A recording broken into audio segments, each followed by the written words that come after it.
بسم اللہ الرحمن الرحیم۔ آ، ہم ہر لمحہ آج کل پریشان نظر آ رہے ہیں، شکوے شکایات کہ یہ نہیں ہے، وہ نہیں ہے، اس چیز کی کمی ہے، اس چیز کی کمی ہے۔ اچھا، آپ ذرا ماضی میں جا کے کبھی دیکھیں، مثال کے طور پہ کہ اگر قارون کو بتا دیا جائے کہ آپ کی جیب میں رکھا اے ٹی ایم کارڈ اس کے خزانوں کی ان چابیوں سے زیادہ بہتر ہے جنہیں اس وقت کے طاقتور ترین انسان بھی اٹھانے سے عاجز تھے، تو آپ خود سوچیں کہ قارون پہ کیا بیتے گی۔ اچھا، اگر کسرا کو بتا دیا جائے کہ آپ کے گھر کی بیٹھک میں رکھا صوفہ اس کے تخت سے کہیں زیادہ آرام دہ ہے، تو سوچیں کہ اس کے دل پہ کیا گزرے گی۔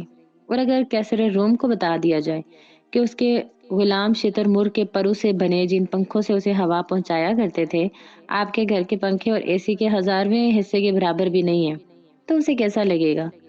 آپ اپنی خوبصورت کار لے کر ہلاکو خان کے سامنے فراٹے بھرتے ہوئے گزر جائیں، کیا اب بھی آپ کے سامنے وہ اپنے گھوڑوں پر غرور کر سکے گا؟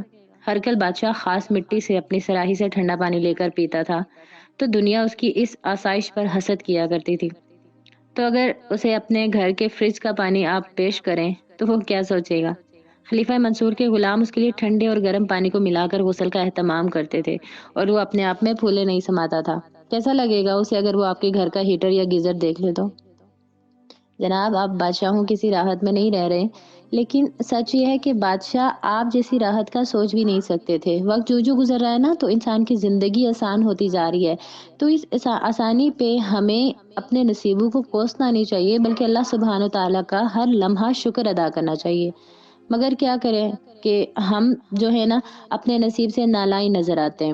ایسا کیوں ہے کہ آپ کی جتنی راحتیں اور وسعتیں بڑھ رہی ہیں، آپ کا سینہ اتنا ہی تنگ ہوتا جا رہا ہے؟ الحمدللہ پڑھا کریں، اللہ کا شکر ادا کیا کریں کہ اللہ تعالیٰ کی ان نعمتوں کا جن کا شمار بھی نہیں کیا جا سکتا، اللہ تعالیٰ نے ہمیں وہ عطا فرمائی ہیں۔